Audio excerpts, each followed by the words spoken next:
В ДНР заявляют, что задержали пособника украинских диверсантов. Им, как сообщается, оказался замдиректора одного из местных заводов. У себя на предприятии он устроил огромный схрон. Там было и оружие, и взрывчатка, и оборудование для изготовления поддельных документов. С подробностями из Донбасса Михаил Федотов. Объект едет. Да, мы за ним. За этим черным внедорожником спецслужбы ДНР следили в течение нескольких недель. По оперативным данным, за рулем машины диверсант, работающий на службу безопасности Украины. Операцию по его задержанию тщательно готовили. На перекрестке автомобиль остановил патруль для проверки документов, а дальше уже подключились бойцы Министерства госбезопасности.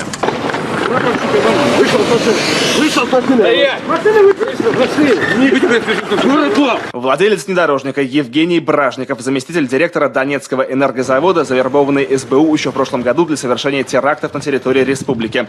Задержанного сразу же увозят на допрос, оперативники начинают обыски. По данным оперативников, склад с боеприпасами находился на территории этого предприятия Донецкий энергозавод, где и работал сам задержанный. Во время обысков сотрудники Министерства государственной безопасности ДНР обнаружили здесь внушительный арсенал оружия. За этой металлической дверью и находится оружие. С помощью лома сбить замок не получается.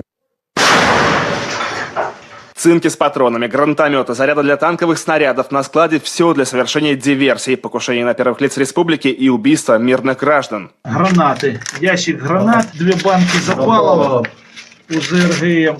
На допросе Бражников рассказал, что это оружие еще в 2015 году ему якобы отдали на хранение неизвестные военные. Сказали, что время от времени будут приезжать и забирать необходимое. Они сказали, они будут привозить боеприпасы и оружие. Их надо складировать, а потом, чтобы я им, сколько будет, столько и вернул.